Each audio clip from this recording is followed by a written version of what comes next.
Hi, this is James. Welcome back to the audio mixing class level 1. In the last video, we were talking about audio theory and what a decibel is and how much change is needed in order to change for, something which is imperceivable, like fixing feedback, talking about, what small changes might be made so that people can hear a small difference, or even how much to make it twice as loud or half as loud. So we're at this point going to be looking at microphone techniques. And so when we talk about microphones, we want to place them based on a purpose. So this is something that I took from the Shure microphone guide.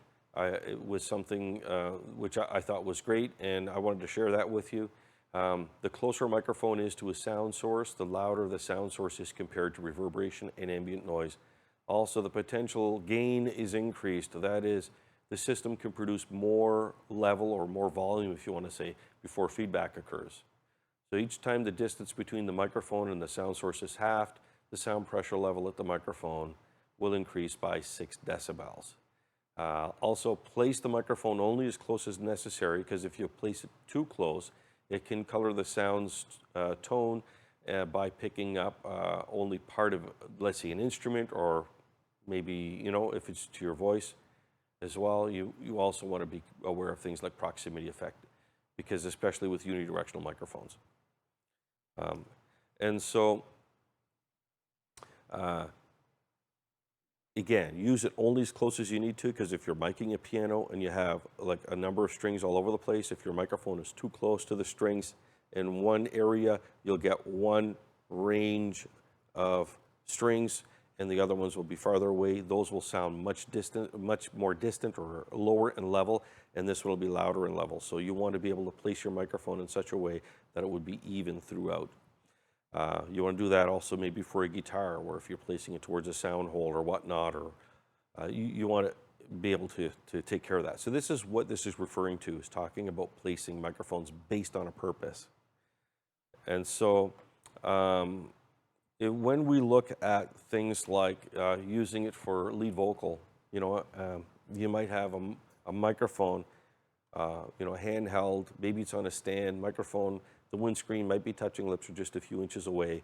And so it may sound bassy, robust, and it minimizes the chances of feedback and leakage, and roll off the bass if desired for a more natural sound. And of course, that's to take care of proximity effects. So it gives you some comments of things, of what you can do.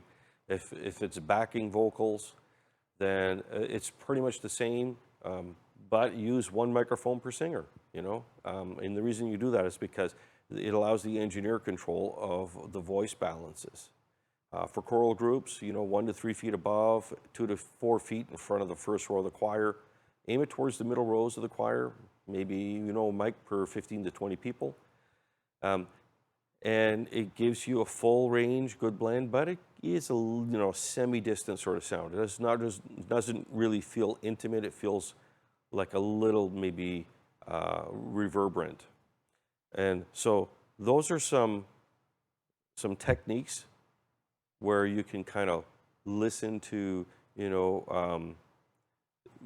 these different things like the choir, or maybe it's for the backing vocals or the lead vocals. So it gives you an idea of how this can be used.